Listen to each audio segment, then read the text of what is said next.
everyone, my name is Carrie Flickinger, and for my To Be a Changemaker activities, I chose to do 2 blog posts. My first one was on alternative energy sources. The reason why I chose to do a blog post on alternative energy sources was because I wanted to look for different ways to produce energy and reduce the amount of pollution in the atmosphere from burning fossil fuels. In my blog post, I talked about 3 different types of alternative energy sources. I talked about wind turbines, hydroelectric power, and solar panels. In each of these, I talked about how much it would roughly cost to install one of these to produce energy, and I talked about some of the benefits of using each one. Alternative energy sources can be expensive, but in the long run, these tend to pay for themselves. For example, solar panels, they are expensive to install at the beginning, but they immediately start paying themselves off. When investing in alternative energy sources, consumers must keep in mind that they have to find areas that will be environmentally sustainable to their products. So they have to make sure that the area that they're placing these in, whether it be on a river or in a field to collect wind energy, they have to make sure that there will be enough energy produced to efficiently do what they needed to do in their house or their business. By balancing the usage of various types of energy, you can decrease the reliance on any one resource. For example, if you're using coal or another fossil fuel for a power plant, you could potentially use wind or solar to help alleviate some of the pollution created to produce the energy for an area.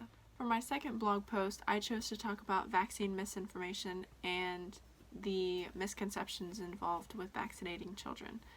So the reason why I chose to do my second blog post on vaccine misinformation was because people tend to take the information that they hear from the media and take it into consideration before looking at the facts and seeing if they're actually true.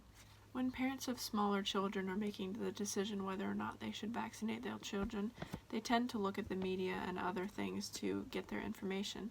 But if the media has been misinformed, they may form misconceptions against vaccines. People are always using their phones throughout the day, so when they check their social media and they read a post about a vaccine potentially causing a problem, then they feel the need to share this with others. So on social media platforms, word travels fast. One thing people can do when reading information is make sure that the things that they are reading are from a reliable source, so they can do research on the claims that media outlets are using before sharing the information and potentially sharing things that aren't correct.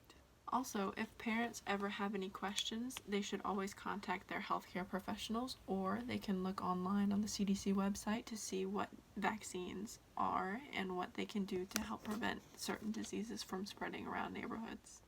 Also, when parents are deciding whether they want to vaccinate their children, they should be sure to consider all the possibilities and potential repercussions if they were to choose not to vaccinate their children, and make sure that they have consulted with healthcare professionals about their options. That's all I have, and thank you very much for watching.